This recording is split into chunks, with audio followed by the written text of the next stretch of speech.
So the story that I'm going to share that really is the spark of the awareness of my mission and the understanding of what I should do with my life started in an experience when I was 7 years old.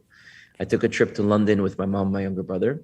We got onto the red tour bus that does the tour of London, the double-decker bus. And as we got onto the bus driver, who ended up being a neo-Nazi, sees my mom's shirt, who had a shirt written with Hebrew on it, and sees the shirt and says, "Excuse me, is that written in Jewish?"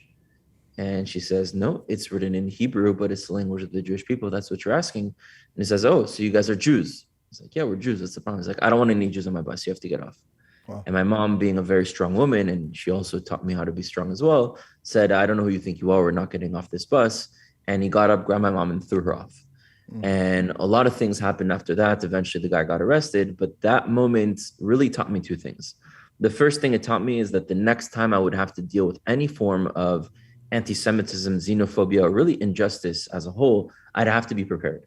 I'd have to be prepared physically, intellectually, emotionally, psychologically, and even ideologically, understanding why this is even happening in the first place and what I can do in order to prevent it on a more macro scale from them happening on the micro scale. And the second thing that it did for me is it taught me who I was, because I realized in this moment, it didn't matter where I was born, grew up, lived in, traveled to, if my dad is Ashkenazi, my mom is Sfaradi, where my grandparents were born, what I practice, what I don't practice, if I'm religious, if I'm not religious, if I believe, if I don't believe. What mattered was that I was a Jew. And so I went even deeper. I was like, okay, so if this is who I am, this transcends all the other temporary experiences, born, traveled, raised in, what piece of paper that we call a passport, then what is it really to be a Jew? And we're taught in our generation today that to be a Jew, you're a part of the Jewish religion. But if you define the word religion, it's you must believe in the belief system to be a part of it. So a Christian who doesn't believe in Jesus is not a Christian. A Muslim that doesn't believe in Muhammad is not a Muslim. A Buddhist that doesn't identify with the philosophies of Buddha is not a Buddhist. So we're not a religion because a Jew who doesn't believe in Hashem is still a Jew. And in order to become a Christian, a Muslim, or any religion, all you do is accept the belief system, and within 1 second, you are a part of that belief system.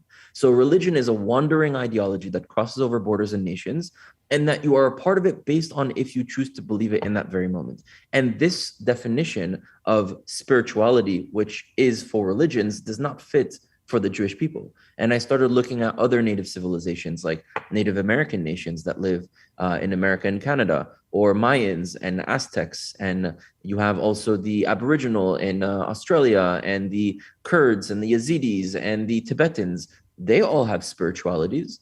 They all have fundamental belief systems that are in tune with their culture and a foundation of their culture, yet no one calls them a religion because peoples aren't a religion. We're an ancient civilization with a spirituality that is fundamentally connected to us, and that's not a religion. So I realized that we were calling ourselves by what the world sees other people, and when we do that, then they don't understand.